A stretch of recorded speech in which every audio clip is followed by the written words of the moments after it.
Oke, Assalamualaikum warahmatullahi wabarakatuh.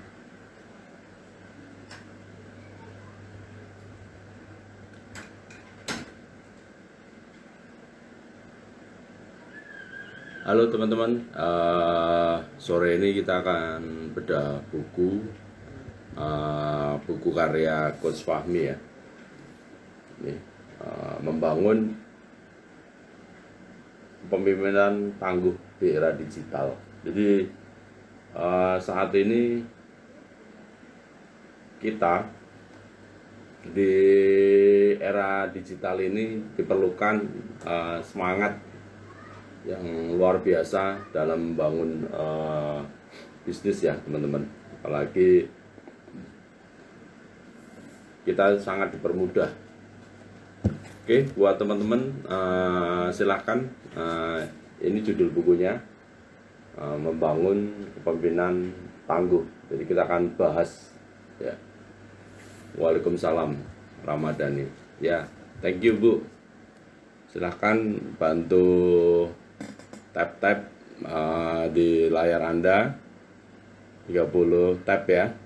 Jadi caranya Anda tinggal tempel ke layar HP Anda dan Anda ketuk-ketuk. Tolong bantu tabnya biar banyak orang yang mengetahui informasi live kita hari ini.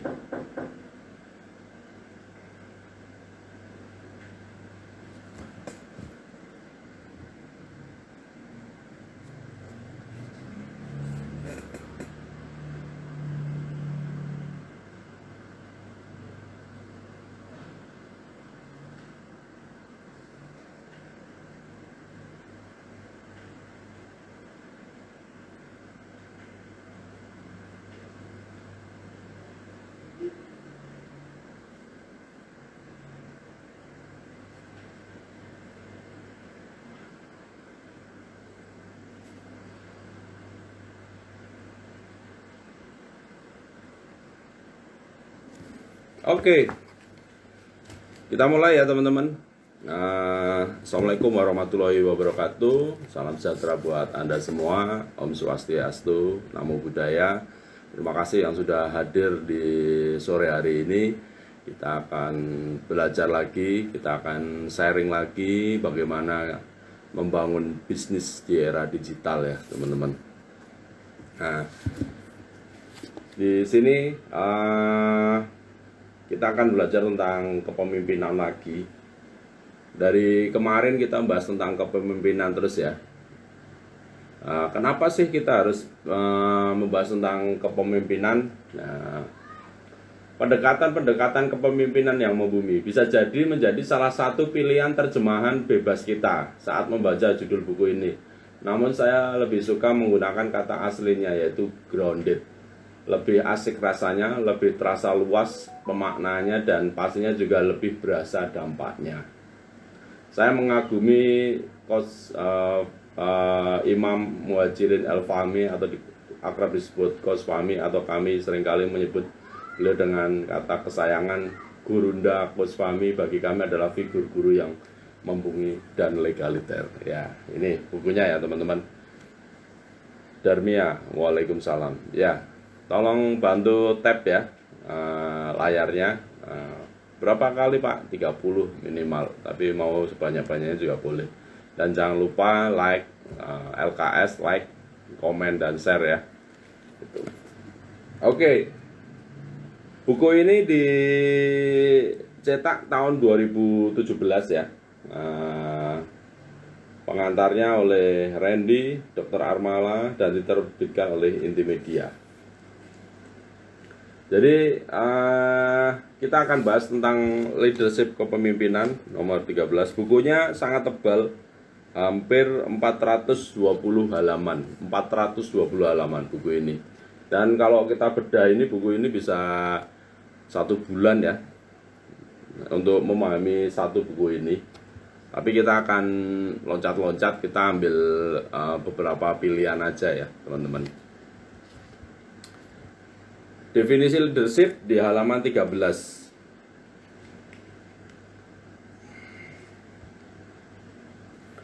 Pengertian leadership telah banyak disampaikan oleh para ahli dalam berbagai literatur. Ada yang saling bersinggungan, tetapi ada juga yang berbeda. Menurut Anda sendiri, mungkin arti kepemimpinan itu berbeda. Namun menurut saya, secara umum leadership adalah bagian bagaimana kita bisa membuat orang lain berdaya untuk mencapai tujuan bersama. Ya. Namun dari berbagai pandangan para ahli tersebut, secara garis besar semua ahli mengatakan bahwa leadership adalah bagaimana visi, tujuan, atau proses yang ingin dijalankan oleh organisasi dapat disampaikan secara jelas, dipahami, dan dijalankan oleh para follower. Pattern selanjutnya adalah bagaimana pertanggungjawaban masing-masing tim terhadap tujuan yang ditetapkan, decisive, committed to employee and their project, delegates to frontline. Visi dan tujuan yang terstruktur bisa diukur dan diperkirakan hasilnya jika ada pertanggungjawaban tiap-tiap orang yang terlibat di dalamnya. Kepemimpinan berarti melibatkan semua potensi.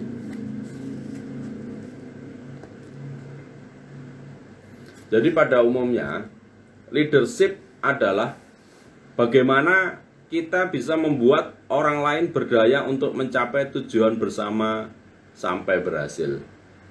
Jadi kalau Anda mau menjadi leader yang baik, Anda harus punya sikap membantu orang lain terlebih dahulu. Nah, kira-kira teman-teman yang hari ini hadir, kira-kira teman-teman mau membantu siapa dulu? Bantu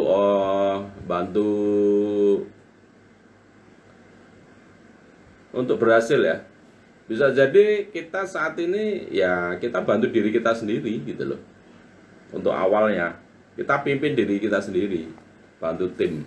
Ya, timnya udah berapa banyak Bu Ramadhani, dan kira-kira timnya mau diapain? Ya, jadi seperti itu.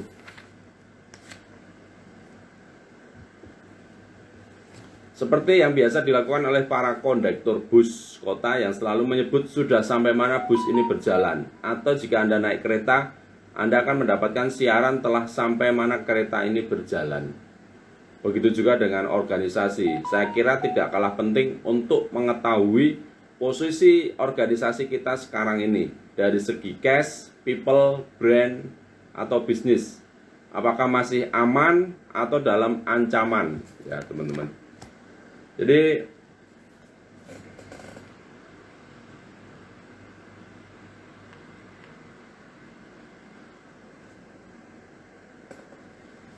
bentar Mas. Mas, produknya belum ditambah ya. Panjangnya belum ditambah.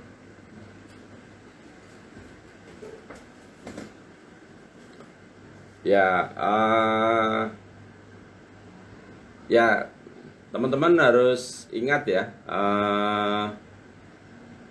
semua hal di dunia ini pasti ada pemimpinnya, pasti ada yang ngarahin. Nah, hari ini kita akan belajar menjadi seorang leader ya. Kita harus berani memimpin. Siapa yang mau kita pimpin ya? Kita sendiri dulu, seperti itu. Oke. Kita akan bahas di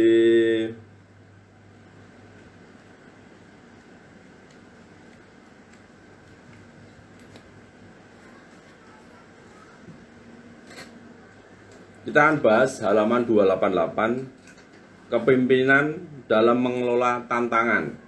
Apa aja tantangan kita dalam seorang leader? Yang pertama adalah kesulitan, bahaya, kotor, kekecewaan, dan ketidaksetujuan.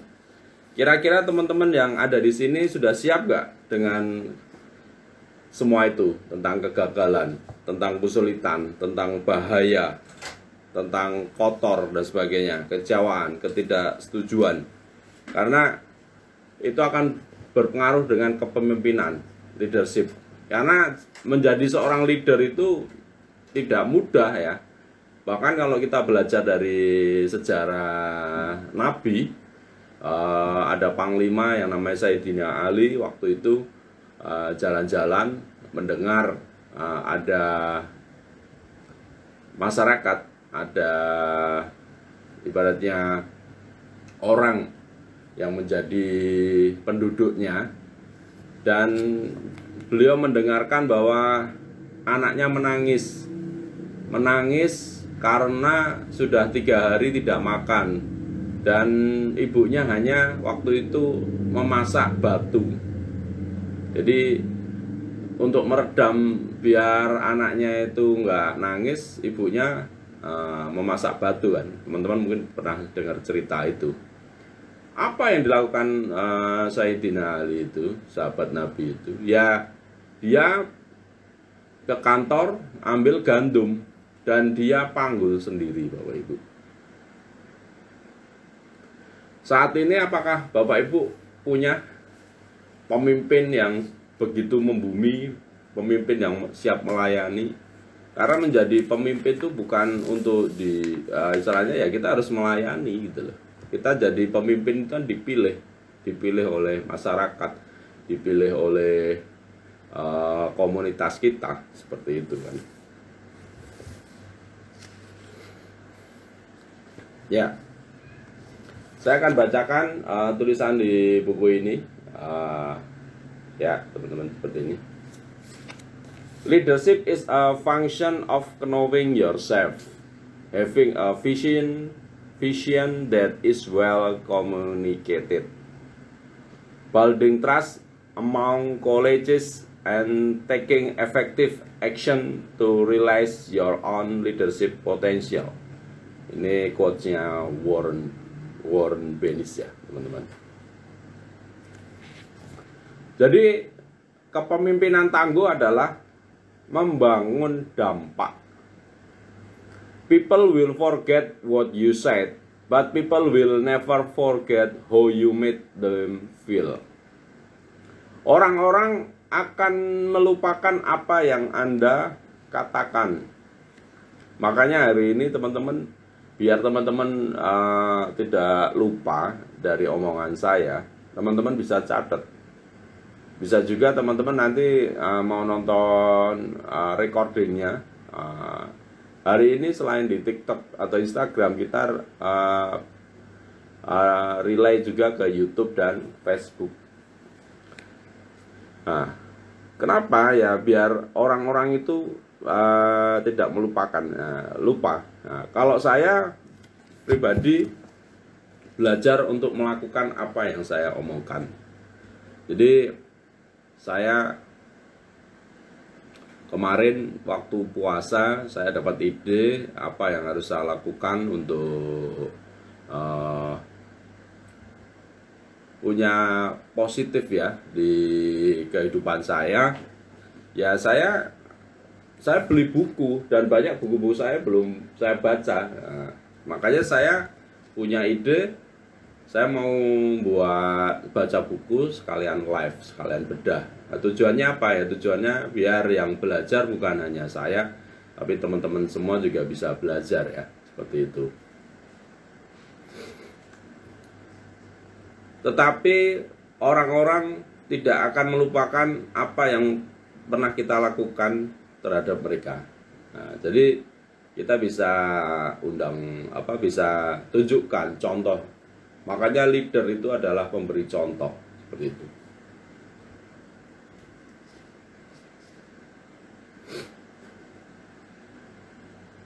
Jadi suatu organisasi yang tangguh harus dipimpin oleh leader yang tangguh.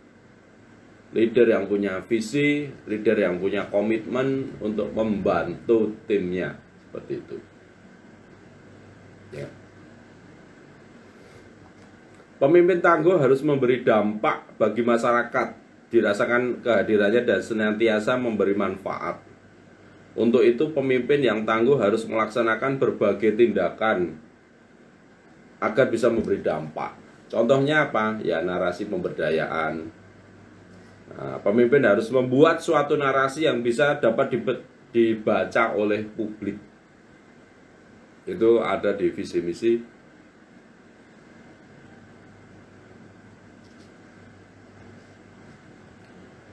Pemimpin harus membuat narasi secara konsisten, diterbitkan narasi yang memberdayakan dengan jadwal yang sudah ditentukan. Nah, ini jadwal saya di bulan Mei ya teman-teman. Jadi di awal bulan kita libur karena memang lagi suasana lebaran. Jadi semua kita liburkan aktivitas.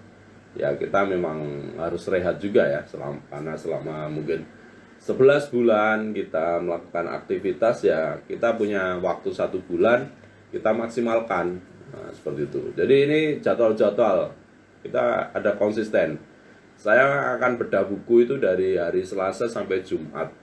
Kenapa Senin, Sabtu, dan Minggu nggak ada bedah buku seperti ini ya? Karena Sabtu dan Minggu saya biasanya keluar kota, atau kalau enggak saya ada jadwal coaching kepada klien-klien saya ya. Seperti itu.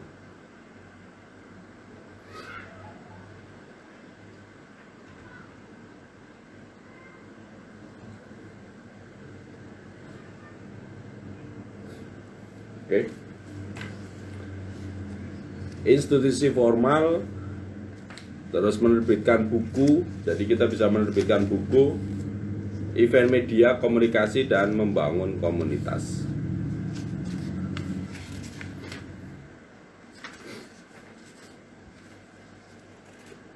Ya, kita akan lanjutkan tentang tantangan-tantangan menjadi seorang leader ya. Kehadiran pemimpin harus bisa mengubah orang-orang yang berada di sekelilingnya. Pemimpin harus memberi manfaat pada orang sekitar. Pemimpin tidak boleh asik dengan tujuan organisasi dan kepentingannya sendiri. Banyak pelaku usaha yang membutuhkan kehadiran dan bantuan dari para pemimpin dalam usaha pemberdayaan. Pelaku usaha di Indonesia cukup banyak dan membutuhkan bantuan dan bimbingan dari pemimpin yang telah berhasil. Ada sekitar 57 juta lebih unit usaha mikro ya teman-teman. Ada sekitar 654 ribu unit usaha kecil dan kurang dari 52 ribu unit usaha menengah dan 5.000 unit usaha besar, data BPS 2013. Ini data 10 tahun yang lalu teman-teman. Jadi ada lebih dari 50 juta usaha mikro. Dan usaha-usaha itu harus kita butuhkan seorang pemimpin. Karena saat ini usaha UKM itu menyumbang stabilitas ekonomi bangsa ini teman-teman. Dan usaha mikro itu ibaratnya menyedot tenaga kerja banyak sekali teman-teman. Nah, apa yang harus kita lakukan dalam membangun leadership ya?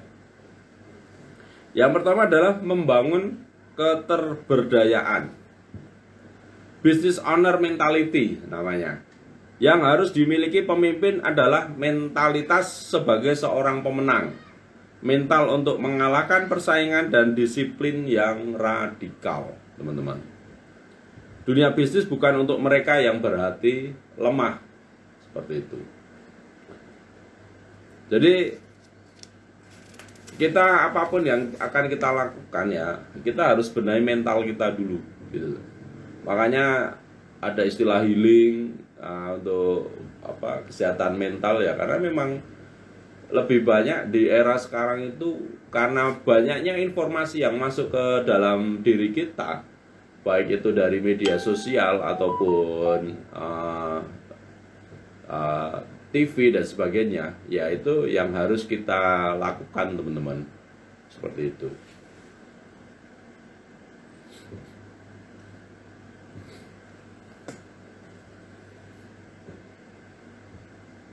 Oke.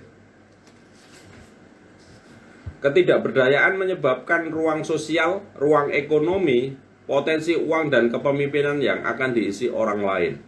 Menjadi seorang yang berdaya berarti tidak menjadi orang yang lemah dan tidak menjadi bagian dari orang yang lemah. Janganlah menjadi seorang pemimpin yang lemah dan melemahkan orang-orang yang ada di sekitarnya.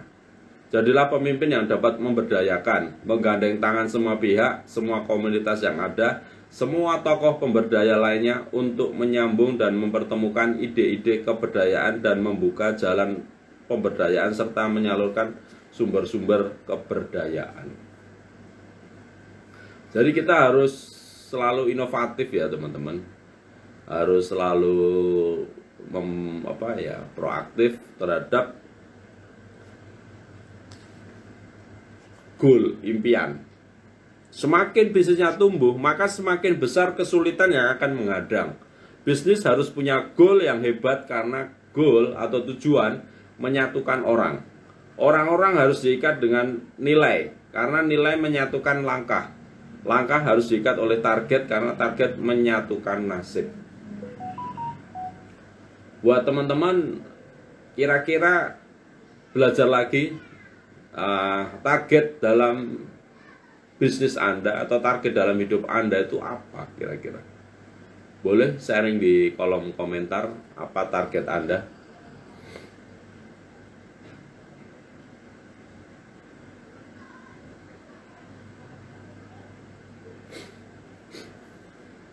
Apa kira-kira target Anda?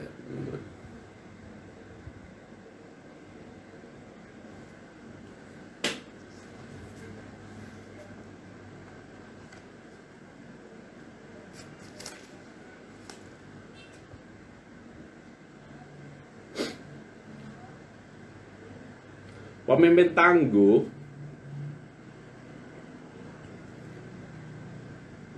tangguh memiliki keberanian untuk menantang proses bisnisnya meliputi 3 hal.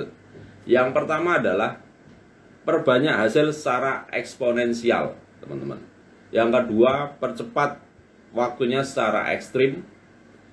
Terus yang ketiga, pangkas biaya sampai ke tulang-tulangnya istilahnya.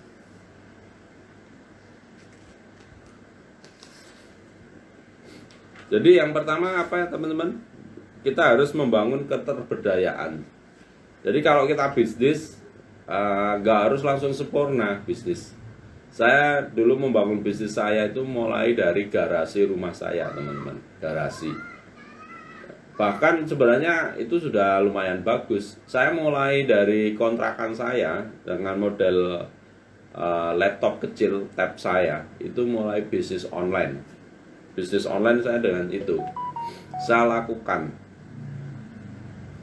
dan laptopnya juga waktu itu masih kredit gitu loh, karena saya memanfaatkan waktu saya bekerja ya, di sela-sela waktu bekerja saya mulai membangun bisnis saya. Saya menyisihkan uang untuk buat website. Zaman dulu ya hampir 10 tahun yang lalu ya teman-teman, membuat website itu sangatlah mahal ya. Uang zaman dulu tuh buat website itu sekitar 1,5 juta teman-teman. Uang 1,5 juta waktu itu ya sangat besar. Mengapa? Karena ibaratnya gaji aja masih 3 jutaan waktu itu saya, dan itu setelah supervisor ya saya. Dan luar biasanya saya harus melakukan itu teman-teman. Jadi kita harus mulai membangun bisnis dari apa yang kita punya. Dan rata-rata bisnis-bisnis besar yang ada di dunia ini juga mereka lakukan, mereka mulai dari hal-hal yang kecil dahulu teman-teman. Seperti itu. Oke, apa yang selanjutnya? Yang selanjutnya adalah mengelola tantangan. Mentalitas seorang pemimpin adalah menolak kalah. Para pemimpin sejati tidak pernah membiarkan setiap kejadian berlalu begitu saja tanpa sejarah. Jiwa seorang pemimpin menyatu dengan persoalan-persoalan yang ada. Para pemimpin selalu memiliki solusi. Mereka adalah baja tajam yang mampu memutus mata rantai persoalan. Setiap persoalan yang muncul merupakan sumber pendewasaan diri bagi seorang pemimpin. Setiap pemimpin pasti akan dihadapkan pada persoalan-persoalan hidup di sekitarnya. Jadi apa yang akan kita lakukan saat kita menghadapi masalah? Yang pertama, kita jangan emosi, harus tenang, teman-teman. Harus tenang. Kita jangan emosi ya. Harus tenang. Saya biasakan karena saya orang muslim, tafakur. Jadi setiap habis sholat saya meluangkan waktu 15-30 menit untuk berdiam diri, untuk merenung. Merenung tentang kehidupan ini. Bahkan cerita ya teman-teman, semalam itu setelah saya ada private coaching jam 8 malam semalam ya, sampai jam 9. Jadi karena pada saya sedikit agak capek, saya sekitar jam 10 udah tidur. Dan jam 2 itu saya udah bangun. Apa yang saya pikirkan? Yang saya pikirkan adalah saya mendengar berita tentang kematian sahabat saya, orang yang saat ini kerjasama dengan kami untuk membangun suatu bisnis. Dan di usia beliau yang masih muda, 32 tahun, beliau meninggal. Dan apa yang saya pikirkan? Yang saya pikirkan adalah anak-anak beliau yang masih kecil. Bahkan anaknya masih ada yang menyusui, karena umurnya mungkin di bawah 2 tahun ya, masih setahunan. Jam 2 itu sampai tadi dikubur ya, saya nggak tidur. Dan saya pagi karena ke kuburan jam 8 ya, dikubur jam 9 sampai jam 10. Akhirnya saya ke rumah beliau sebentar sampai jam 12 tadi sempat istirahat, dan istirahat saya lanjut bedah buku ini. Jadi yang saya pikirkan adalah semua orang punya tantangan, dan endingnya ya mau nggak mau, suka nggak suka ya, kematian itu adalah ending dari segala kehidupan ini teman-teman. Tapi alangkah baiknya kalau kita memang sudah tahu resiko dalam kehidupan ini, yaitu kematian, ya kita pengen istilahnya meninggalkan sesuatu hal yang baik, positif, ya kita bisa mulai membangun bisnis yang bisa diwariskan ibaratnya. Atau kalau enggak ya kita sudah mulai menyiapkan semua hal itu.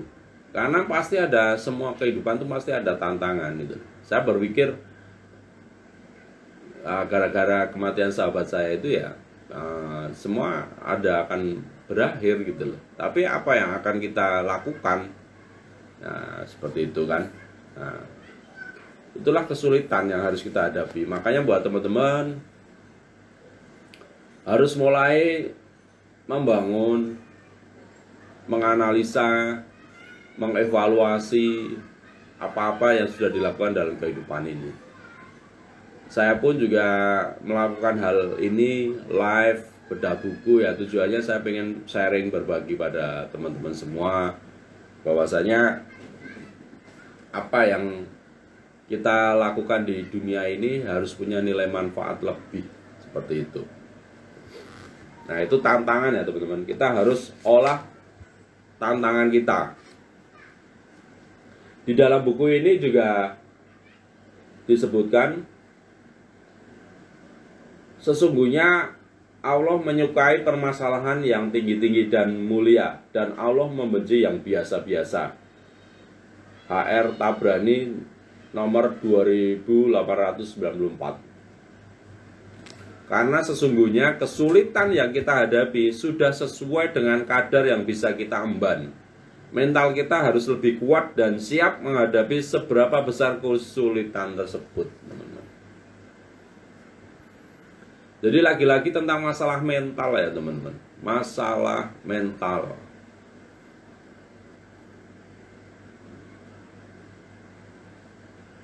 Seperti itu.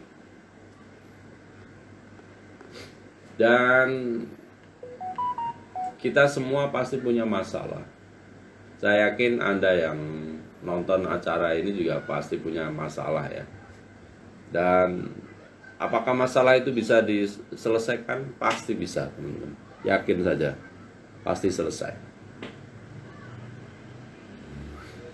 Seperti itu. Dan yang terpenting kita sebagai seorang pemimpin adalah bagaimana seorang pemimpin mengelola kesulitan yang ada menjadi sebuah peluang yang mampu menumbuhkan. Kalau kita belajar tentang semua bisnis yang ada di dunia ini, rata-rata adalah tentang masalah. Kita ingat 2 tahun terakhir ini ada era COVID. Itu masalah. Coronavirus ya, coronavirus disease 19. Itu buat semua orang adalah masalah. Tapi buat semua orang itu juga peluang. Dan saya mengalami tahun 2020 omset saya naik 3 kali lipat karena salah satu bisnis saya yaitu suplemen. Itu kita ada produk yang namanya antivirus, namanya propolis namanya. Nah, bisnis itu tumbuh, teman-teman, tumbuh 3 kali lipat dan orang sampai kita keteteran omset botol kehabisan dan sebagainya. Karena apa? Orang saat itu butuh antivirus. Itu bisnis dan saya mengalami gitu loh. Di saat orang lain pusing tentang keuangan dan sebagainya, keuangan kita malah bagus, surplus. Tapi kita juga mengalami masa penurunan di tahun 2021 karena bisnis kita banyak terhambat karena orang kan harus vaksin, harus ABCD, mereka sangat sekali dibatasi. Tapi dengan pembatasan yang ada itu, ya kita tetap positive thinking gitu loh, karena bisnis kita tetap masih jalan. Kita juga tidak ada pengurangan karyawan, malah nambah karyawan tetap. Karena kita selalu berprinsip apa yang sudah kita hasilkan itu ya kita wajib kita syukuri gitu. Nih ya, banyak masalah tapi berpikir positif saja, pasti ada jalan keluarnya. Yes, benar sekali. Oke, Mami Triska, salam.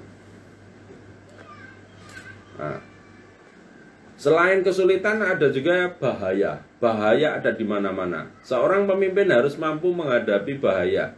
Resiko-resiko pekerjaan yang muncul, malah praktek, bahaya kerugian, bahaya hutang tidak terbayar, bahaya tidak amanah, bahaya ditipu, ancaman-ancaman yang muncul dari jabatan-jabatan yang diembannya. Selamat sore Pak. Ya, sore Bu Septiana. Terima kasih sudah gabung. Jadi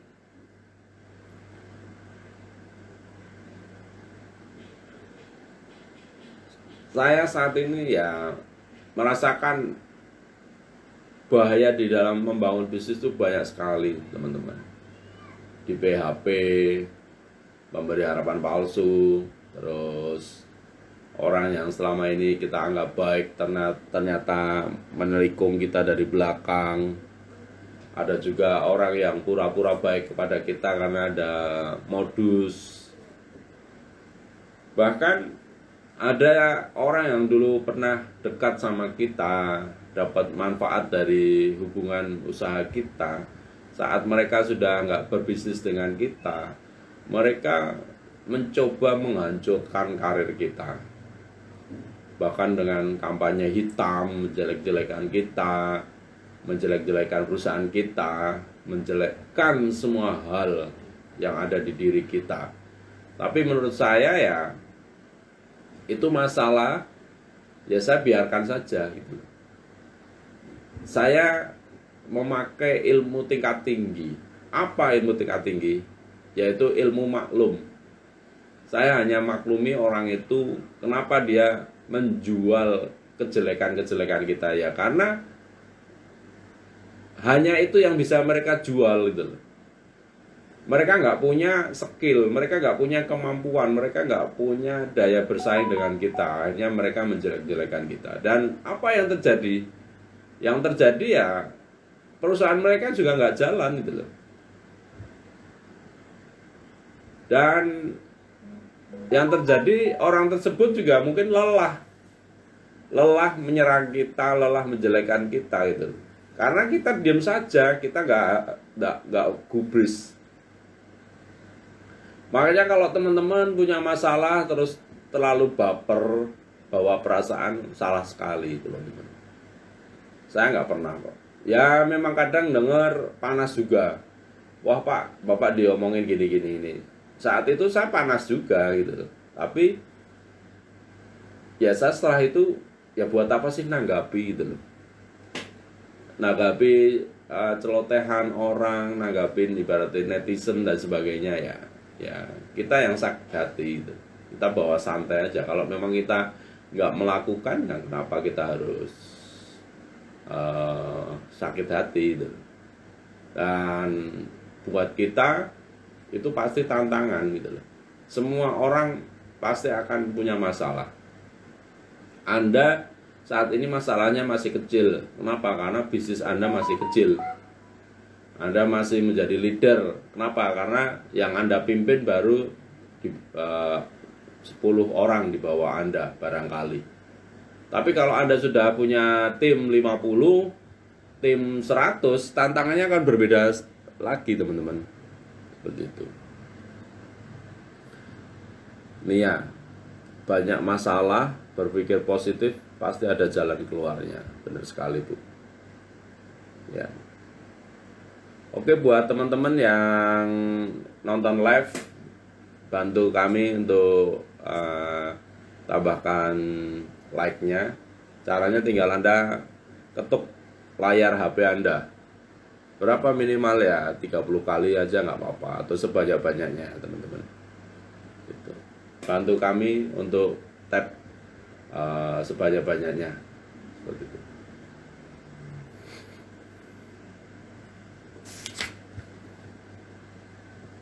Permasalahan yang lain adalah permainan kotor. Di dalam dunia persaingan industri saat ini sering dijumpai banyak sekali praktek-praktek permainan kotor yang dilakukan oleh para pemain industrinya. Banyak sekali praktek permainan kotor seperti melakukan suap kepada pejabat, pungutan liar oleh oknum-oknum yang ada di masyarakat. Jadi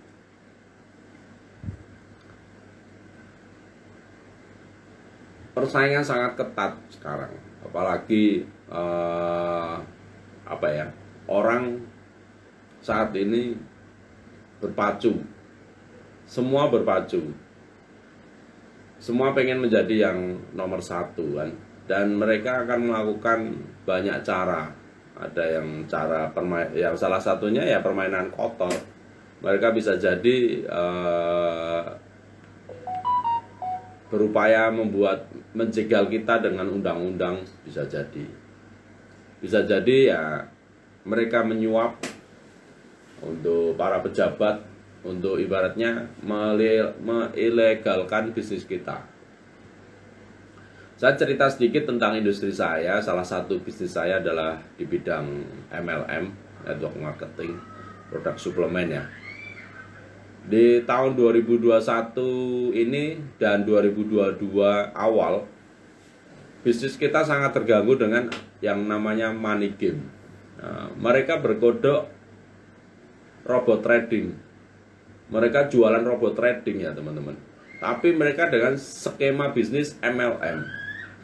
Apa yang terjadi? Yang terjadi setelah mereka scam, mereka zong, masyarakat semakin memperjelek citra bisnis MLM.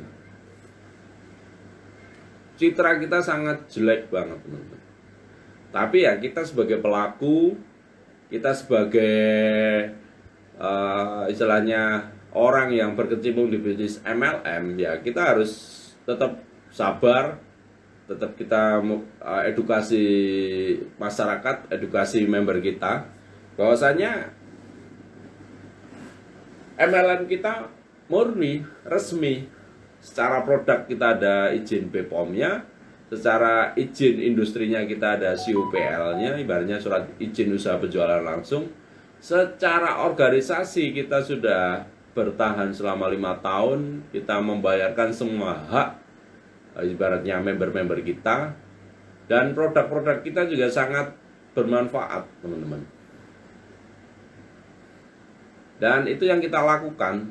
Dan ya kalau ketemu orang yang masih negatif tentang bisnis kita, ya kita tersenyum aja. Ya kita coba jelaskan. Cuma kalau mereka tetap memandang bisnis MLM itu jelek, ya sudah, kita nggak perlu berdebat, karena kita berdebat juga nggak akan ada manfaatnya, seperti itu kan, teman-teman. Oke, dari Aisyah, zikir pagi petang Pak Bos untuk menghadapi mara bahaya dari manapun, insya Allah. Ya, terima kasih Bu Aisyah. Banyak hal lah. Ya, intinya kita harus tahu bahwa kehidupan ini nggak ada yang baik-baik saja. Terima kasih buat Muro Profesional sudah mengirim mawar 1 kepada kami. Thank you juga Bu Nia sudah mengirim tanda suka. Oke.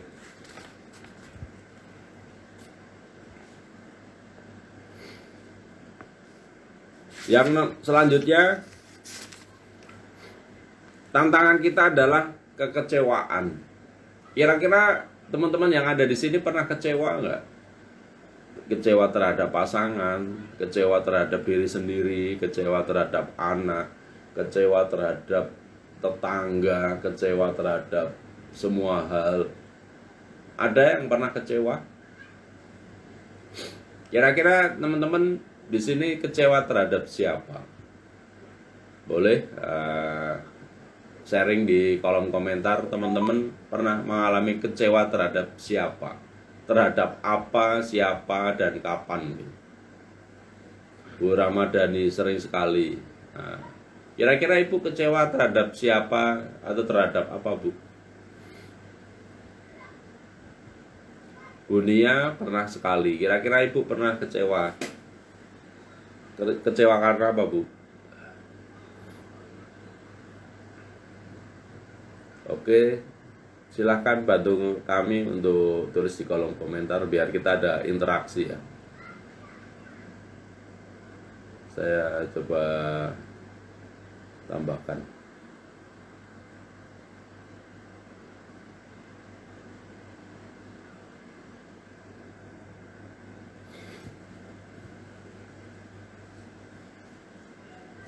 Bu Ramadhani, kecewa terhadap orang yang kami prospek tapi join di orang lain. Kenapa orang itu join ke orang lain, Bu? Ibu pernah mengevaluasi nggak?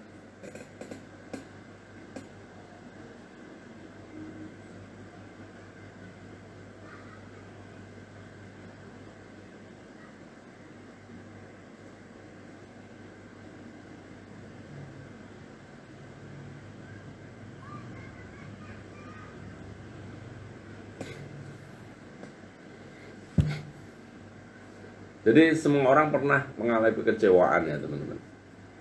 Ya saya pribadi pernah kecewa gara-gara apa? Saya mau bangun rumah,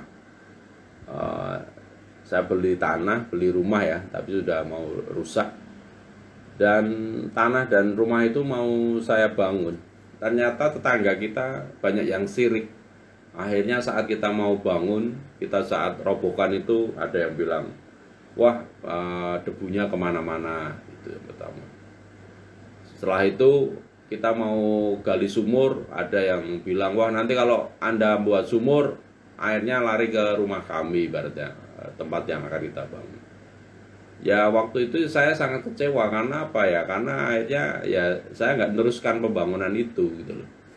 Saya melihat tetangga saya julid-julid amat sih gitu loh. Padahal kita kan juga bangun di tanah kita sendiri, terus kita juga mempekerjakan banyak orang, kita sudah ngambil tukang dan pembantu tukang dari luar kota.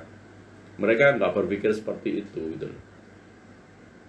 ya kadang masih timbul kekecewaan juga terhadap orang-orang tetangga-tetangga saya itu. Tapi ya saya anggap kalau saya terus kecewa, energi saya terus negatif, saya nggak produktif gitu loh. Makanya ya sudah, saya berpikir udahlah, mungkin belum rezeki saya.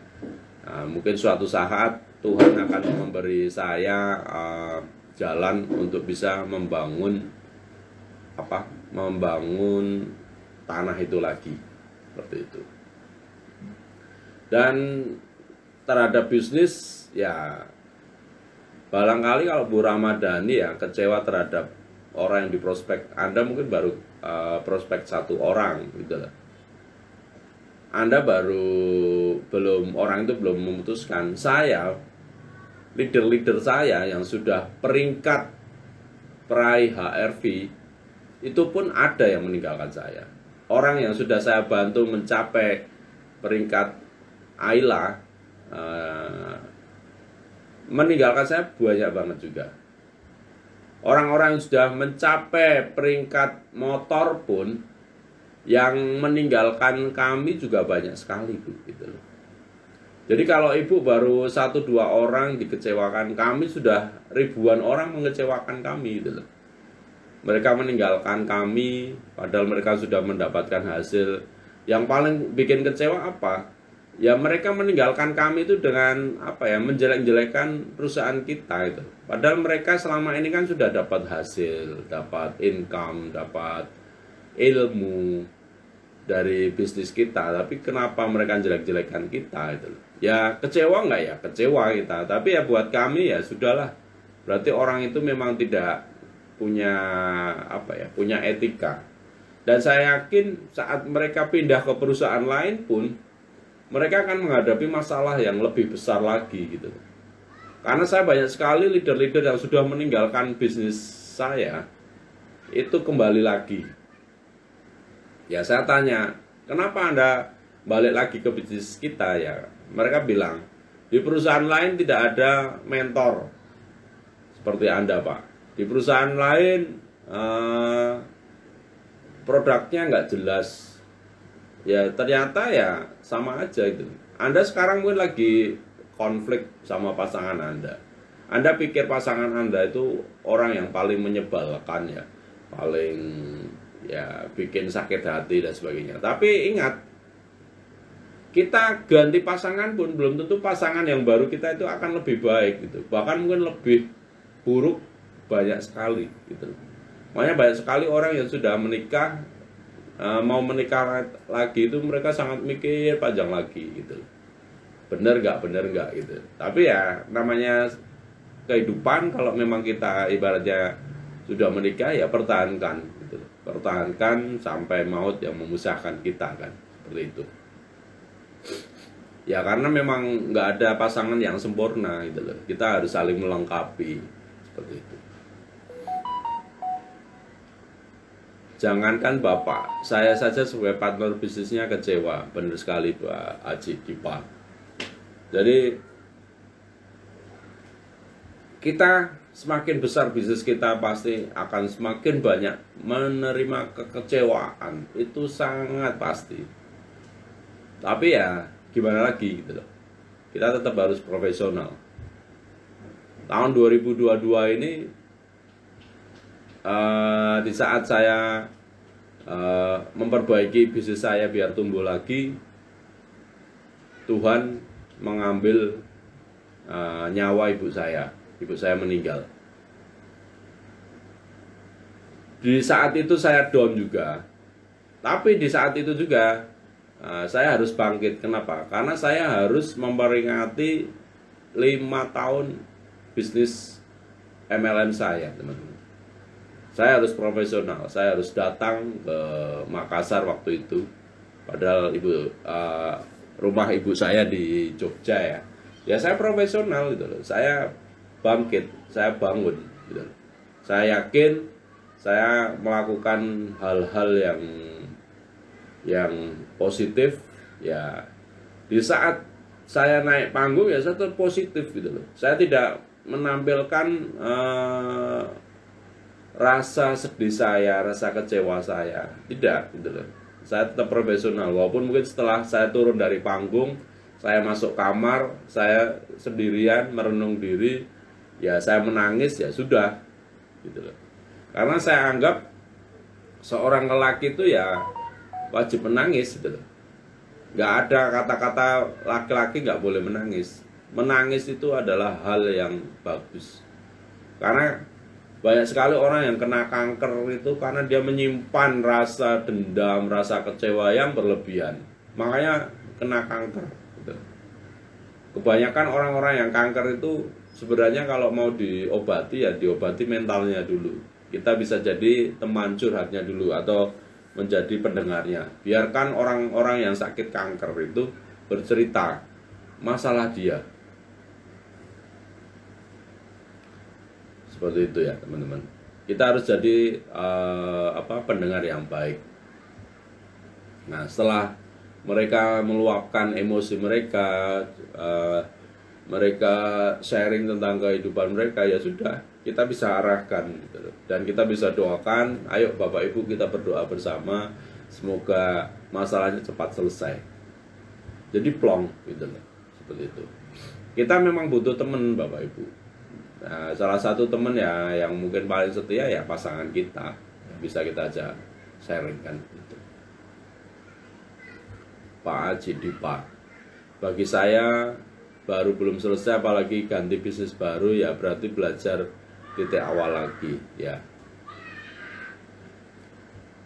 Memang kita memulai hal-hal baru itu gampang-gampang susah ya, tapi kalau menurut saya yang paling susah itu mempertahankan sih gitu.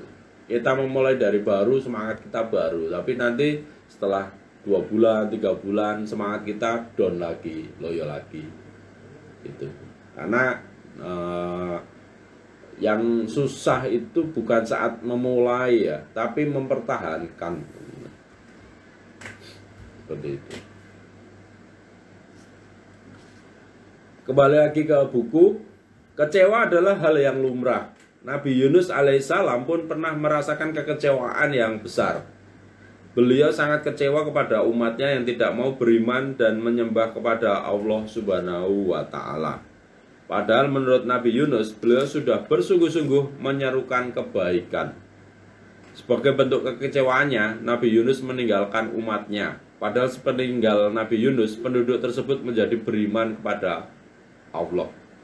Akhirnya Allah menguji Nabi Yunus dengan dimakan hiu dan dibawa ke dalaman laut yang gelap. Lari dari kecewa tidak akan menyelesaikan masalah. Allah justru akan menyulitkannya, seperti kisah Nabi Yunus. Jadi kalau kita punya masalah, apa yang harus kita lakukan? Ya kita harus hadapi masalah itu. Nggak boleh lari. Tadi kita bicara tentang Nabi Yunus yang dimakan ikan paus gara-gara dia kecewa dengan umatnya kan itu. Akhirnya Allah menguji lebih besar lagi kan. Itu ujian gitu. Jadi hadapi aja teman-teman tantangan ini. Anda sekarang mungkin bekerja di luar negeri, mengais rezeki di luar negeri, ya Anda harus bersyukur gitu loh. Banyak orang lain di Indonesia itu nggak punya pekerjaan, bingung mereka apa yang harus dilakukan gitu loh. Ya kita kerja di luar negeri, gajinya bagus, tapi kita jauh dari orang-orang yang kita cintai, ya itu risiko. Ya kalau kita mau deket dengan keluarga ya kita harus rintis usaha dari sekarang gitu loh. Dan kita harus tahu nggak selamanya kita kerja ikut orang lain kan itu. Resikonya panjang, apalagi kerja di luar negeri. Bisa-bisa kita mungkin mati di luar negeri, bisa jadi. Kita bisa dimakamkan di luar negeri, bisa jadi kan. Karena nggak mungkin kita bawa mayat dari luar negeri ke Indonesia karena biayanya sangat mahal gitu. Seperti itu. Ya itu semua resiko ya teman-teman.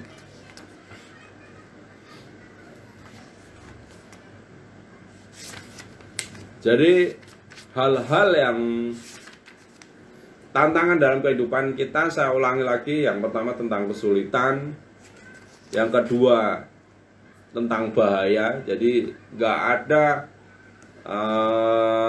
di kehidupan ini yang baik-baik saja. Semua pasti punya bahaya masing-masing. Semua punya bahaya. Yang ketiga, permainan kotor. Di dalam persaingan industri saat ini banyak sekali permainan kotor. Jadi kita akan sadar bahwasanya pasti di kehidupan ini nggak ada yang sempurna. Yang keempat, kekecewaan. Kita harus siap tentang kekecewaan.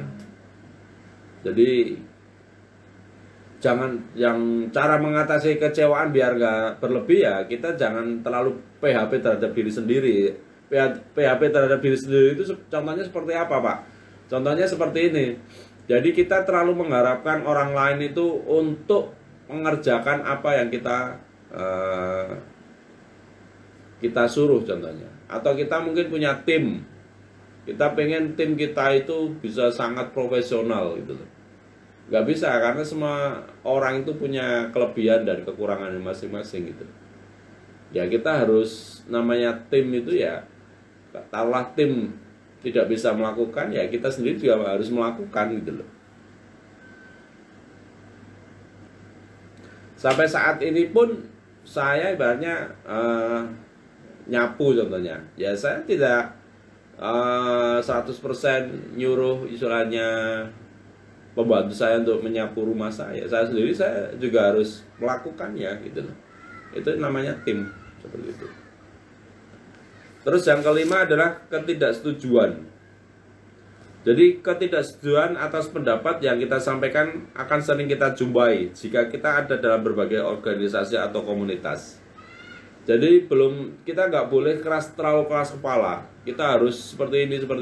Nggak bisa. Namanya tim, kita bisa aja diskusi. Yuk, kita bulan Mei ini ada agenda A, B, C, D. Nah, kira-kira kita akan melakukan pekerjaan yang mana dahulu. Seperti itu. Ya, teman-teman.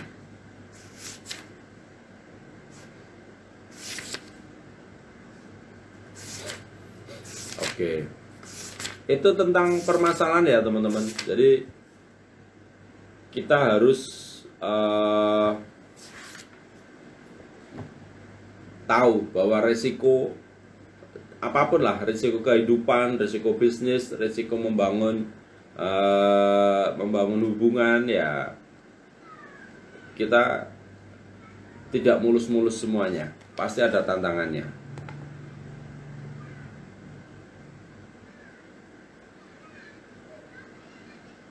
Nah, kita akan bahas bab strategi kepemimpinan tangguh di era digital di halaman 402 di sini ya, teman-teman.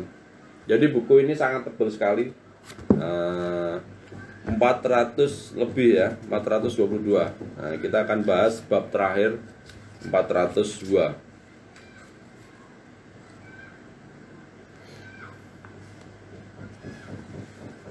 Jadi strategi kepemimpinan tangguh di era digital. Di era fukas dan era perubahan yang sangat cepat ini dapat dijawab dengan strategi kepemimpinan yang tepat. Dibutuhkan strategi kepemimpinan yang mampu memenangkan persaingan. Leader harus mampu menguasai dan memanfaatkan teknologi digital. Kira-kira teman-teman yang ada saat ini sudah memanfaatkan belum digital Anda? Ada yang sudah mulai live seperti saya saat ini, memanfaatkan digitalnya, atau Anda saat ini baru sekedar posting-posting tentang bisnis Anda di media sosial Anda?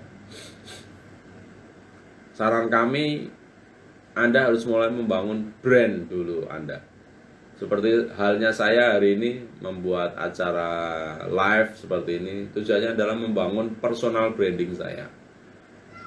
Jadi daripada kita buat live, saya kadang ya saya tetap menghargai orang yang live. Ada yang mandi lumpur, ada yang gali kuburan dan sebagainya. Mereka live ya, teman-teman. dan ribuan gitu loh.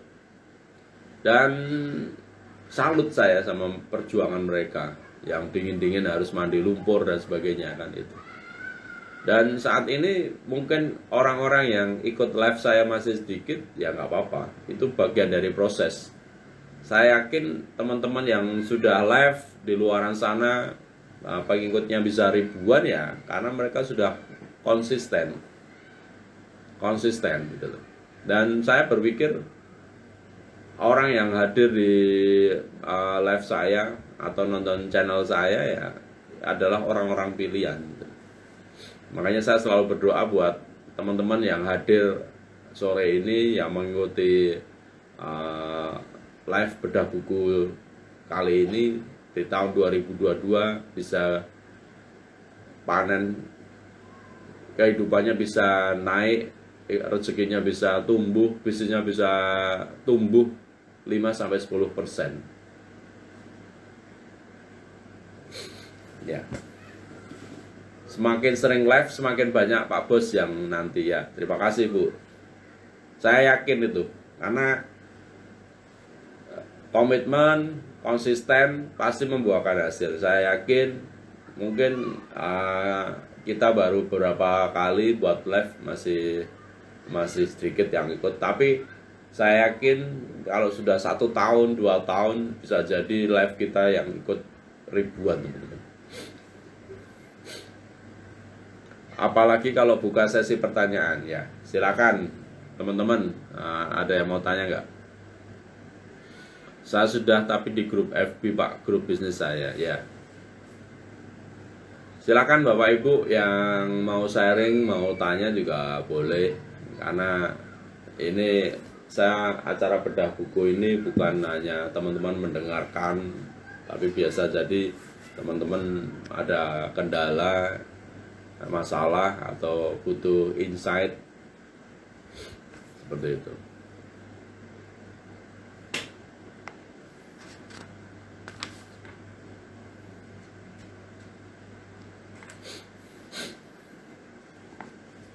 Ya, saran saya teman-teman sudah harus mulai memanfaatkan digital teman-teman. Ya minimal posting, konten. Ya kalau bisa sih mulai live ya teman-teman. Karena live itu interaksinya lebih cepat, lebih ya sangat apa ya? Ya face to face ibaratnya kita ngobrol gitu loh.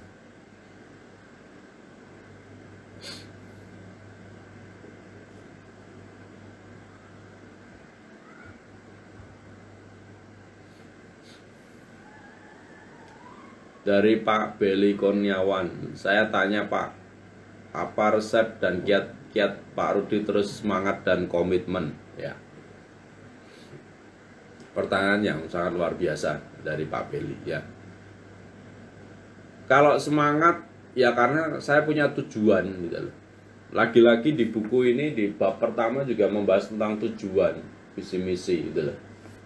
Banyak sekali orang hidup itu asal hidup aja, yang penting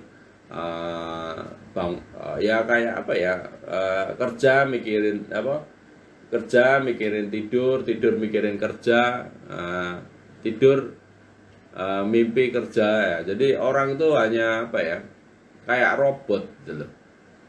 Kalau saya selalu menginginkan kehidupan saya itu bermakna gitu loh. Target-target yang harus saya selesaikan sebelum usia 40 itu harus saya selesaikan gitu. Apa aja impian saya yang selalu saya bilang ya, saya harus punya ini, itu, ini. Nah, saya sudah menulis ratusan impian saya. Saya buat yang namanya buku Dream Book. Buku Dream Book, buku impian. Dan itu saya tulis, dan itu selalu saya lihat kalau saya sedang down teman-teman. Saat ini saya sedang bangun rumah ya, belum jadi rumah saya gitu. Jadi saya kalau berkelakar sama istri saya, kita lagi apa ya, lagi down apa ya, kita ngomong, saya ngomong sama istri saya, ayo bangkit, rumah kita belum jadi. Ya memang saat ini saya lagi bangun rumah dan belum jadi, makanya saya harus semangat gitu loh. Karena saya harus punya rumah yang layak gitu loh. Saat ini rumah saya di Bekasi itu masih di komplek ukuran 5x12. Walaupun 2 lantai setengah, tapi menurut kami masih cukup kecil karena kita itu tiap hari tamu kita banyak gitu loh. Dan kita pengen bangun rumah yang lebih besar. Ukuran berapa? Ukuran 200 meteran. Nah, saya harus bangun, dan saat ini rumah saya baru tahap 50%. Baru selesai ngatap gitu loh. Nah, itu yang membuat saya terus semangat, teman-teman. Karena saya punya tujuan nih. Tahun ini rumah saya harus jadi gitu. Karena tujuan saya bangun rumah selain buat tempat tinggal kita, ya bisa untuk sarana konsultasi, mungkin buat teman-teman yang dari luar kota yang mau konsultasi dengan kami, ya kami sediakan rumah gitu loh. Seperti itu. Jadi itulah yang membuat saya semangat, Pak Beli. Semangat Pak Rudi, pasti bisa. Jadi saya yakin bisa, siap ke Bekasi kalau sudah selesai ya. Terima kasih teman-teman, doa teman-teman. Itulah yang membuat saya semangat ya, karena memang saya punya tujuan. Nah, tinggal sekarang teman-teman, tujuannya apa nih di dalam hidup ini? Maunya apa? Gitu. Intinya seperti itu. Kalau Anda sudah punya tujuan hidup, kejar. Dan impian nggak harus besar-besar. Ingat cerita saya kemarin itu tentang bagaimana memasukkan gajah dalam kulkas. Masih ingat teman-teman? Kira-kira gimana memasukkan gajah dalam kulkas? Ada yang masih ingat cerita saya minggu kemarin? Bagaimana memasukkan kulkas dalam gajah? Saya belum bisa live di TikTok Pak, baru sebagai pengikut Pak ya. Pak Aji bisa kita bantu untuk menaikkan followernya mencapai 1000 follower. Kalau mencapai 1000 follower di TikTok, Pak Aji bisa live. Kalau Pak Aji mau, kita bisa bantu dan biayanya sangat murah. Pak Aji bisa nanti hubungi CS DNM ya. Gimana caranya menaikkan follower. Nah, gitu. Buat teman-teman yang hari ini hadir, yang mau menambah jumlah followernya, kita ada jasa menambah follower dan itu real ya. Itu yang terpenting. Kalau di TikTok ya kita bisa live minimal berapa? 1000 follower. Ya, cara memasukkan gajah ke dalam kulkas adalah gajahnya dipotong kecil-kecil. Oke, sudah agak benar. Tapi yang benar adalah cara memasukkan gajah ke dalam kulkas adalah yang pertama, Anda harus menemukan gajahnya dulu. Menemukan gajahnya. Kalau nggak ada gajah, ya siapa yang akan dimasukkan ke kulkas kan itu. Jadi teman-teman harus menemukan, yang pertama menemukan gajahnya dulu. Kalau gajahnya sudah ketemu, teman-teman bisa potong-potong gajahnya dulu, baru dimasukkan ke dalam kulkas. Itu caranya. Nah, maknanya apa? Maknanya gajah itu adalah impian. Jadi impian teman-teman apa? Impian teman-teman pengen punya penghasilan tahun ini 100 juta. Nah, caranya gimana? Caranya Anda bisa potong-potong penghasilan 100 juta itu dalam setahun ini adalah 12 bulan. Berarti 100 juta dibagi 12. Jadinya berapa? Sekitar 9 jutaan aja. Jadi kita harus bisa nabung 9 juta lebih setiap bulannya, agar tahun ini punya uang 100 juta.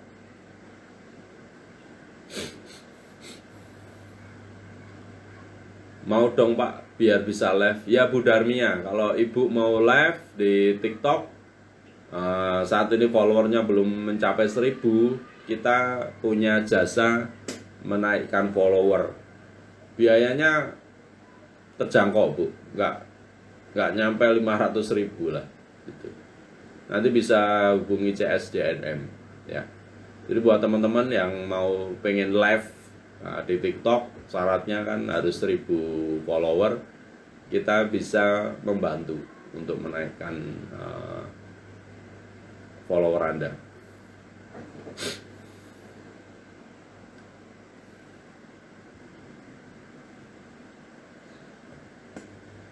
Mau juga tapi CS yang mana ya Pak Bos? Oke. Saya tulis nomornya ya teman-teman. Bentar. Atau sebenarnya di keranjang kuning itu ada tuh CS saya. Bentar Bu Ramadhani. Nomornya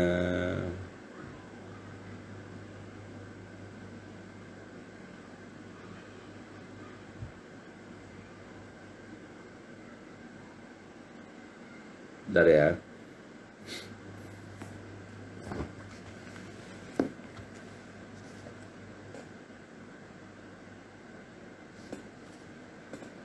Ya, Mbak Tin, nomor CSDN-nya berapa ya? Bentar ya, teman-teman.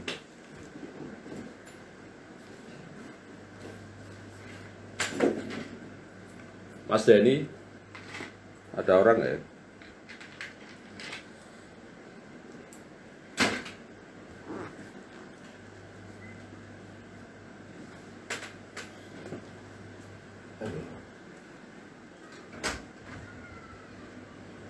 Mbak minta nomor CS dulu.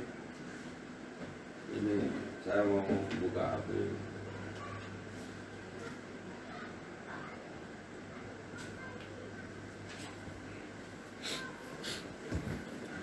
Oke teman-teman, bentar ya. Saya tulis dulu CS DNM berapa.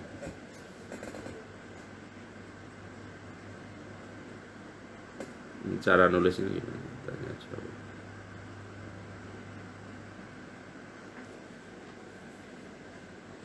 Oke.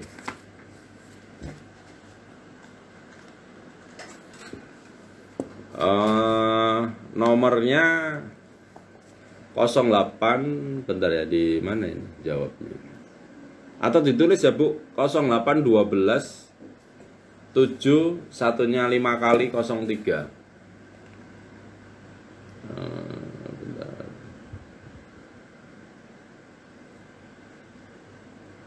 Bentar. Bentar ya teman-teman. CSDNM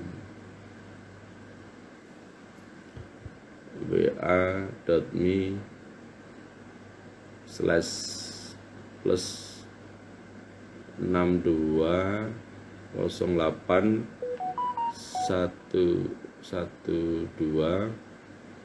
7 1 1 1 1 1 1 03. Ya, sudah saya kirim ya Bu Ramadhani, itu CS DNM di wa.me 0812 7 satunya 5 kali 03.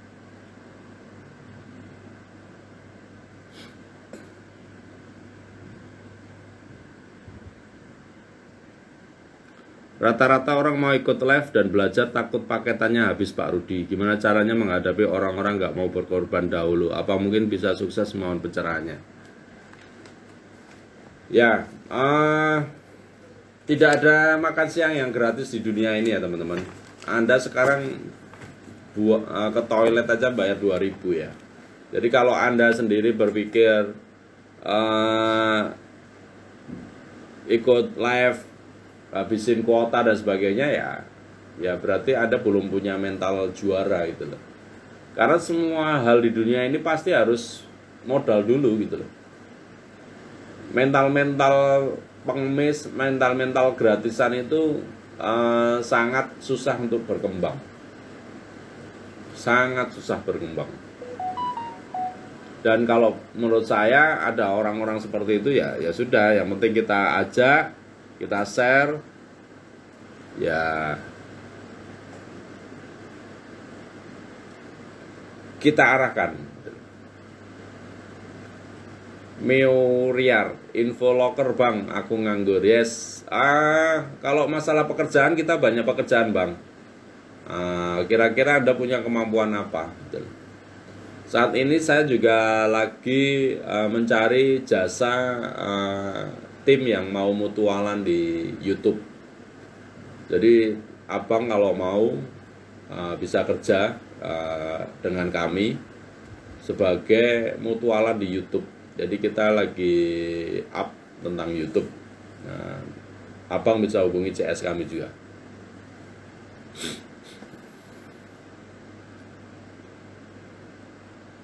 Coba diulang Pak. Tadi saya punya jaringan jelek. Oke, bentar ya Bu. Saya tulis CS dnm wa.me/+08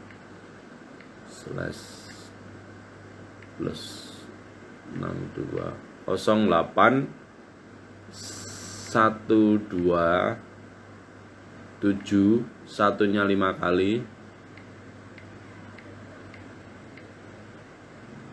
03.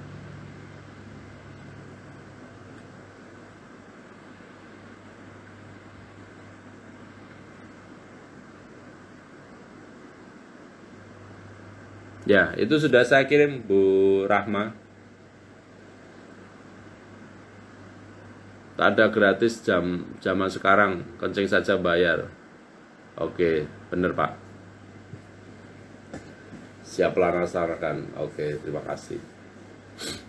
Oke, kita masih ada waktu 11 menit. Barangkali teman-teman ada komentar atau mau live bareng saya juga bisa teman-teman barangkali. Caranya gimana sih? Oh, gampang sekali sih. Nah, ini tinggal ajak orang-orang.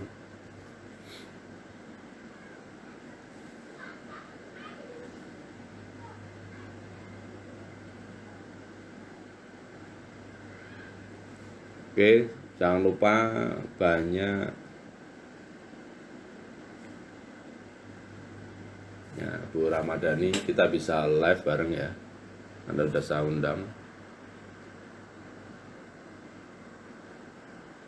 Oke.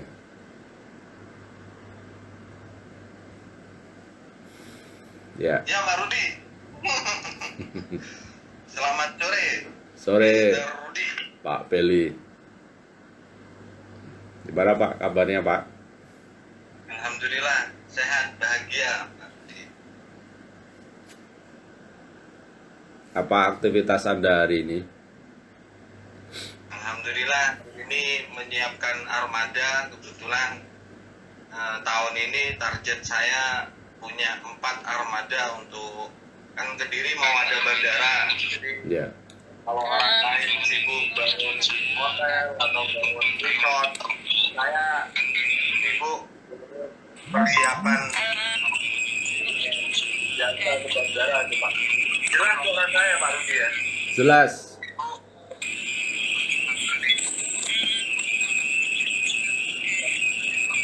Jadi mohon doanya karena berkat bimbingan Pak Rudi dan alhamdulillah ada sedikit rezeki dari sudah banyak rezeki dari mungkin saya bisa punya target tahun ini saya buka duluan untuk buka jasa pengantaran bandara dari seluruh Jawa Timur atau Jawa Tengah, dan armadanya juga ada 2 orang dengan target saya 4. Iya. Kebetulan rumah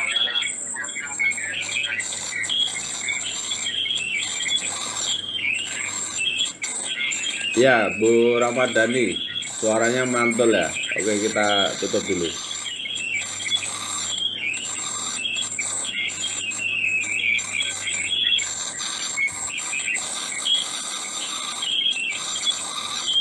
Ya, Ibu mungkin bisa keluar dulu Bu dari live-nya dulu ini.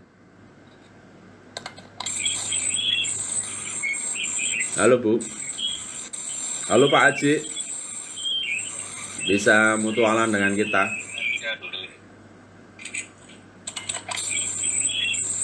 Ya, Bu Ramadhani, Anda bisa keluar dulu dari live ini.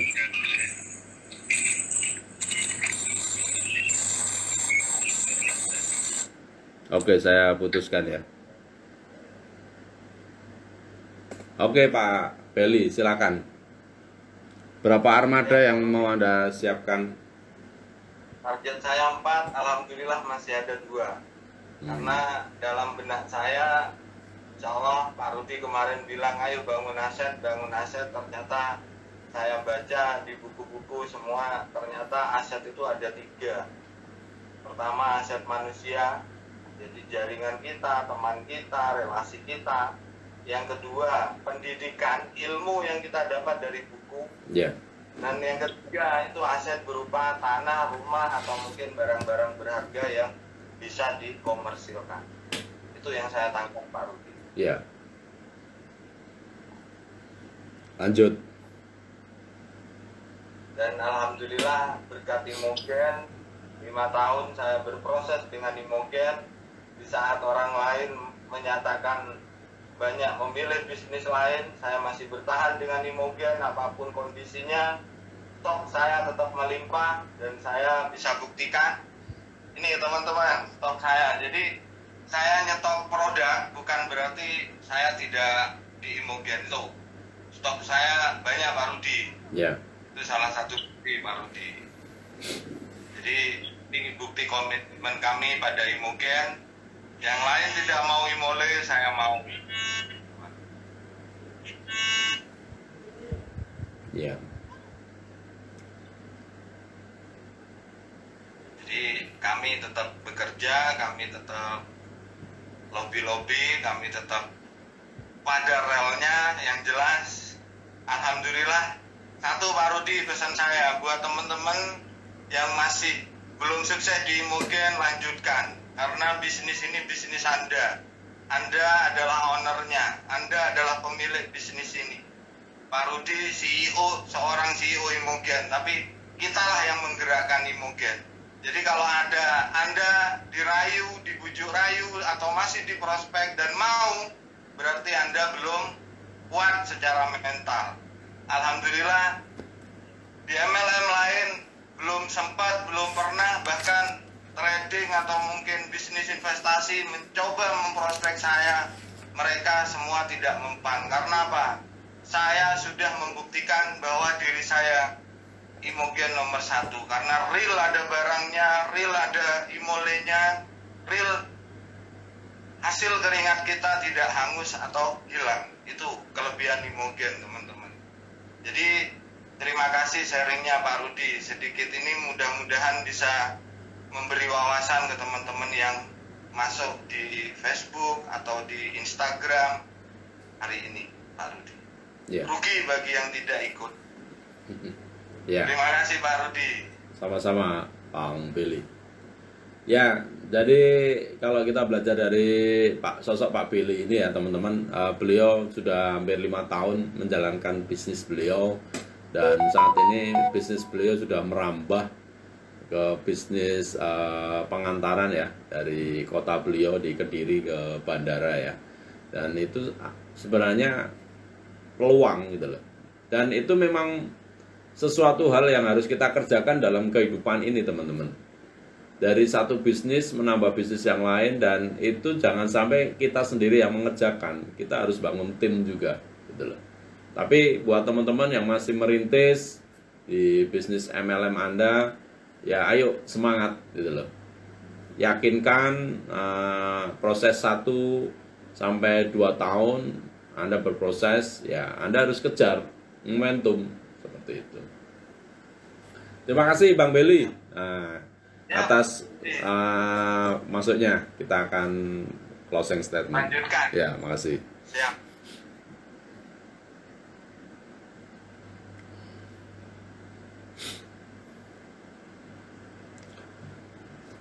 Oke teman-teman, kita akan lanjutkan karena waktu kita tinggal 5 menit lagi ya.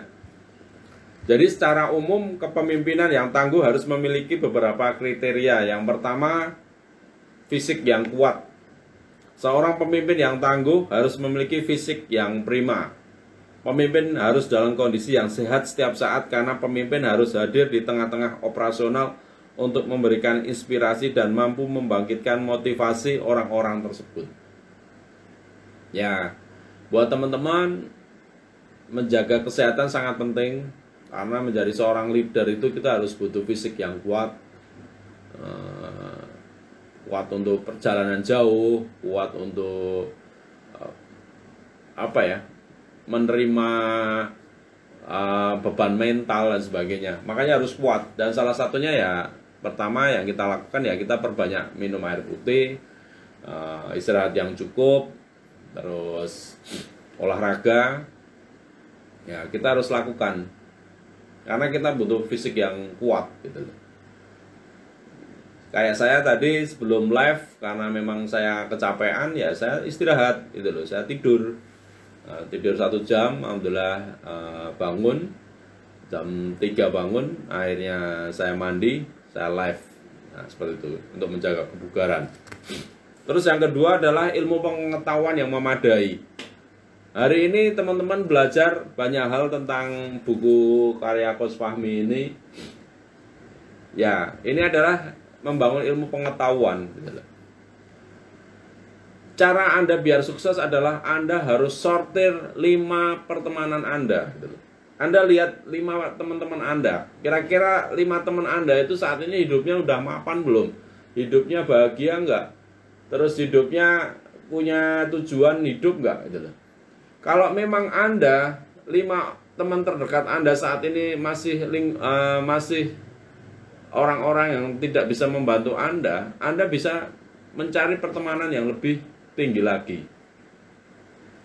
Caranya gimana ya? Caranya ya Anda harus ikut, mungkin kalau kayak saya pengen kenal-kenal trainer-trainer ya saya ikut training-training mereka gitu loh. Atau saya baca buku-buku beli buku-buku mereka itu untuk mengenal mereka gitu loh. Karena saya harus punya 5 orang yang bisa membantu karir saya. Orang-orang dekat. Karena kita saat ini hidup tuh nggak perlu banyak teman gitu loh. Sedikit teman tapi berkualitas gitu loh. Nah, teman-teman saat ini apakah 5 teman pertemanan Anda saat ini punya kualitas nggak? Kalau nggak punya kualitas, teman-teman harus mulai membangun pertemanan yang berkualitas. Seperti itu. Pemimpin yang tangguh harus memiliki pengetahuan yang cukup memadai untuk bersaing di era digital. Mau nggak mau, suka nggak suka, Anda harus belajar tentang ilmu digital. Itu. Terus yang ketiga, pengalaman yang luas. Pemimpin yang tangguh juga bisa menggunakan pengalaman yang dimilikinya untuk memenangkan persaingan di era digital. Jadi kayak saya teman-teman, tiap bulan keluar kota dan sebagainya itu sebenarnya untuk membangun pengalaman yang lebih luas.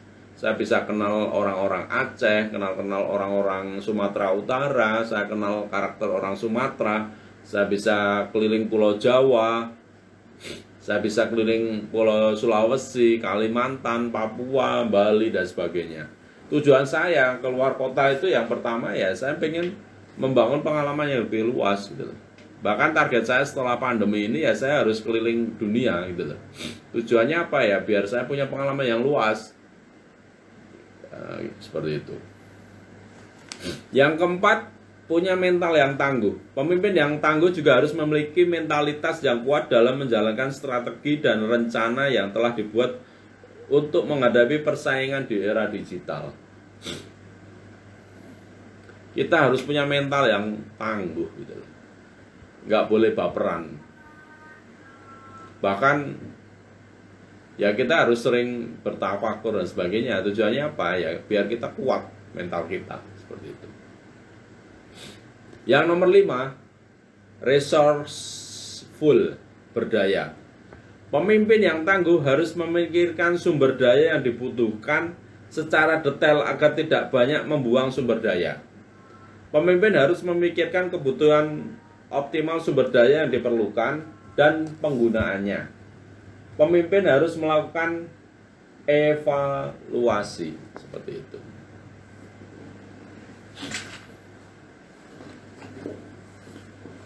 Jadi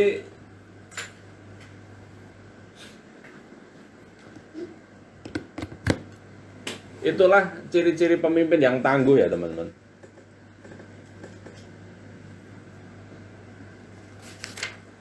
Terus yang nomor 6, punya kemampuan mengelola sumber daya dan kekuasaan. Jadi kita bisa gunakan kekuasaan kita untuk membangun tim kita biar lebih maju ya. Contohnya kita bisa ya sedikit mengintervensi. Ayo kapan kita buat training dan sebagainya. Ya kita punya hak itu. Ya taruhlah kayak tadi kita udah ngajak orang ikut training tapi orang-orangnya mental gratisan, ya kita coba ya gratisan. Ayo kalau mau gratisan, nggak mau wifi nggak mau kehilangan kuota, hadir ke rumah saya itu. Kalau udah banyak alasan babi ibu ya sudah tinggalkan lah. Berarti itu bukan orang-orang yang tepat kita untuk membangun hubungan gitu loh. Jadi orang-orang yang sukses tuh pasti punya rasa bertanggung jawab. Mereka mau rela berkorban. Kalau mereka sendiri nggak rela berkorban untuk bisnisnya, jangan diteruskan, karena Anda akan kecewa terhadap orang-orang itu. Saya banyak sekali bantu orang leader lah, contohnya ngakunya leader, mau bisnis, minta support produk, support uang, bahkan ada yang minta support mobil. Saya coba gitu. Tapi faktanya zong leader-leader kayak gitu. Kenapa? Karena leader-leader itu nggak mau punya rasa pengorbanan gitu loh teman-teman. Jadi kalau menurut saya, kalau dari awal orang itu membangun hubungan bisnis tidak mau berkorban, saran saya cukup putus hubungannya untuk bisnisnya. Tapi kalau silaturahmi tetap jalan. Tapi menurut saya sudah selesai aja dengan orang-orang itu. Orang-orang mental gratisan itu nggak akan maju intinya seperti itu. Saya kenal Pak Rudi berkat bisnis Imogen dan relasi saya bertambah dan bisa live terus banyak hikmahnya. Terima kasih Pak Haji. Gitu. Yang nomor 7, memahami data dan mampu berkomunikasi dengan efektif. Pemimpin tangguh harus memahami data yang ada di sekitarnya, mampu melakukan analisa atas data tersebut dan membuat tindakan yang tepat. Karena pemimpin yang tangguh percaya bahwa setiap data pasti ada pasangan dan tindakan yang tepat. Jadi kita juga harus buat data. Data tim kita contohnya. Tim kita yang bisa kita ajak kerjasama siapa aja. Seperti itu ya teman-teman. Kalau tim-tim itu memang nggak mau diajak kerjasama ya sudah, tinggalkan saja gitu loh. Nah, kita bisa gali daftar namanya. Atau kalau memang orang itu nggak mau ngasih daftar nama ya sudah, kita tinggalkan. Ya kalau bisa sih tetap kita layani mereka sebagai konsumen kita, nggak apa-apa. Anissa, assalamualaikum Pak Bos. Waalaikumsalam. Terima kasih tanda sukanya Bu Anissa. Yang nomor 8, mampu bekerja dalam tim yang besar dan wajib bisa kerjasama. Gak usah saya bahas ya, di sini dibahas. Saya akan bacain. Seorang pemimpin yang tangguh harus bisa bekerja dalam tim yang besar dan pemimpin tersebut harus bisa bekerja sama dalam tim yang besar tersebut. Pemimpin harus mampu menjaga kondisi yang kondusif di tim yang besar. Selain itu, pemimpin yang tangguh harus mampu menjaga keteraturan dalam kerjasama antar masing-masing anggota tim tersebut. Jadi kalau tim kita diajak untuk berkorban nggak mau, berarti dia bukan tim yang baik. Saya sortir orang-orang pemimpin yang baik itu ya harus mau belajar. Karena saya berprinsip good leader is good reader. Pemimpin yang baik adalah pemimpin yang suka membaca, suka belajar gitu loh. Jadi kalau orang-orang itu kita ajak training yang gratisan aja nggak mau hadir, nggak mau meluangkan waktu, ya sudah. Berarti mereka bukan tim yang baik buat kita. Saya langsung blacklist. Gitu. Karena saya punya leader yang sudah besar, sudah punya income miliaran, tapi karena nggak mau belajar, terjebak, namanya big shoot. Akhirnya gimana? Akhirnya saat banyak masalah di timnya, selalu menyalahkan perusahaan gitu loh. Padahal namanya leader ya dia harusnya mampu membantu mengatasi permasalahan timnya gitu loh. Nah, buat teman-teman jangan berbangga hati kalau Anda sudah punya tim yang besar. Itu ujian teman-teman. Bisa jadi tim Anda itu adalah, ibarat saya selalu bilang, Anda sedang membangun istana pasir. Sekali kena badai langsung rontok. Makanya saya selalu memberi contoh bagi diri saya sendiri. Saya terus belajar. Nah, kayak hari ini pun saya bedah buku ini, saya live ya, tujuannya saya belajar gitu loh. Karena saya yakin semakin lama bisnis saya berkembang, saya harus menjadi leader yang mampu bekerja dan bisa memahami data yang ada di dalam tim saya. Seperti itu.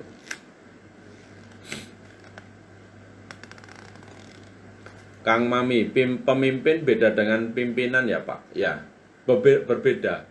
Jadi kalau berbicara tentang leadership itu, bisa jadi pemimpin Anda itu jadi pimpinan karena mereka faktor keberuntungan, bisa jadi. Atau bisa jadi karena jadi pimpinan karena yang punya bosnya kan. Tapi belum tentu dia punya kepemimpinan gitu loh. Kepemimpinan itu yang pertama adalah mampu memimpin dirinya sendiri, mampu mengolah diri kita itu menuju perubahan. Nah, dan pemimpin itu memang beda dengan pimpinan. Pemimpin itu memang sikap. Kalau pimpinan itu orangnya, gitu loh. Saya punya bisnis MLM itu ada yang jadi leader karena faktor beruntung.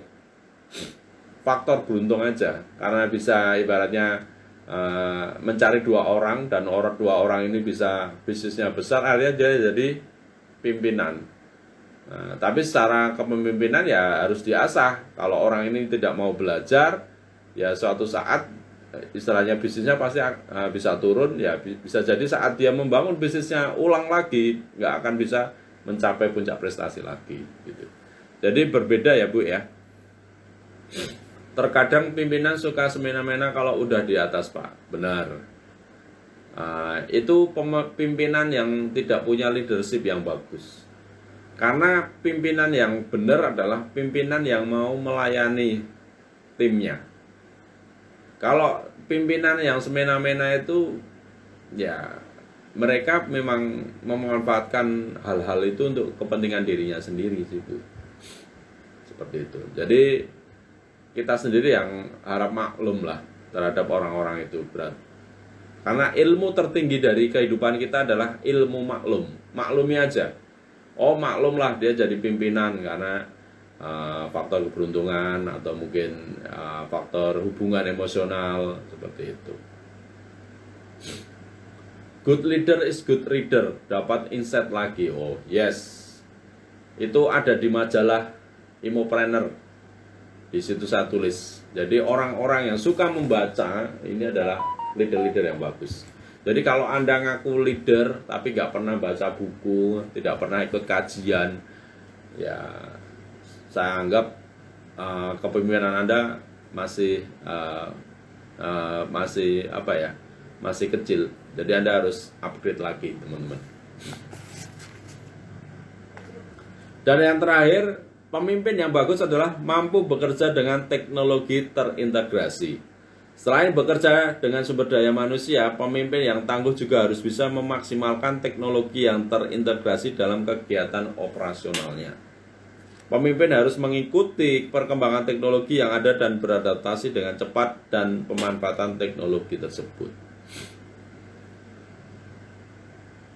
Jadi, teman-teman, itulah ciri-ciri pemimpin yang harus Anda kuasai. Dan Anda harus ingat di kehidupan ini, baik Anda menjalani hidup, menjalani organisasi, menjalani bisnis, menjalani karir dalam pekerjaan Anda, banyak sekali bahaya, banyak sekali rasa kecewa, banyak sekali ketidaksinkronisasi, tidak nyambung sama tim. Mungkin ada buku untuk pemula seperti saya Pak. Kalau buku banyak sekali sih Bu.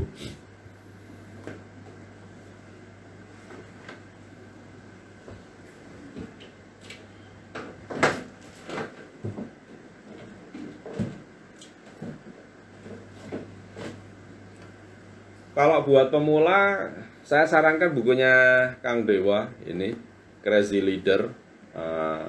Ini bukunya cukup mudah dicerna bahasanya ya. Kalau buku ini memang cukup tinggi bahasanya, karena memang beliau ini patokannya dari Eropa. Nah ini saya bukannya promosi, bukunya seperti ini. Ini tentang kepemimpinan, namanya Crazy Leader. Ya, saya bukan afiliator, saya hanya reviewer. Ya, kalau ada tanya buku apa pemula ya, Anda bisa beli buku ini, Crazy Leader. Nah, saya bagikan terus live, moga berkah. Terima kasih Pak Aji Dipa yang sudah membagiin link-linknya.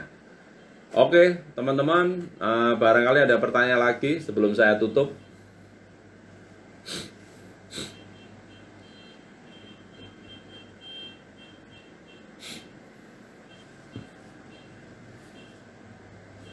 Jadi kita harus belajar jadi seorang pemimpin ya teman-teman. Pemimpin itu sangat, ya sebenarnya gampang-gampang susah. Tapi sebenarnya kalau kita berpikir gampang ya gampang jadi pemimpin. Yang terpenting kita tumbuh aja. Tumbuh, terus kita mau belajar, ya kita pasti akan menjadi pemimpin yang lebih baik, lebih bijak gitu loh. Karena nggak ada orang yang di dunia ini yang langsung hebat. Bahkan Nabi pun menjadi seorang pemimpin juga butuh waktu gitu. Oke, itu aja teman-teman. Terima kasih atas waktunya. Untuk besok kita akan bedah bukunya Buya Hamka, Falsafah Hidup. Ini salah satu guru saya bukunya. Jadi buat teman-teman pantengin terus channel DNM dan Bagindo Imogen, baik di TikTok, di Facebook. Jangan lupa follow, like, komen, dan share. Ini karena kita akan bahas banyak buku. Dan agenda bedah buku sudah saya tulis di jadwal saya di bulan Mei ya. Karena kita akan terus belajar. Karena semakin kita mau belajar, semakin bisnis kita tumbuh, ya semakin ekonomi kita, rezeki kita akan besar juga. Oke, itu aja teman-teman. Terima kasih. Saya ucapkan wassalamualaikum warahmatullahi wabarakatuh. Salam sukses luar biasa. Om Swastiastu, Namo Buddhaya, dan sampai jumpa di besok di acara bedah buku bersama saya, Mr. Rudi. Terima kasih.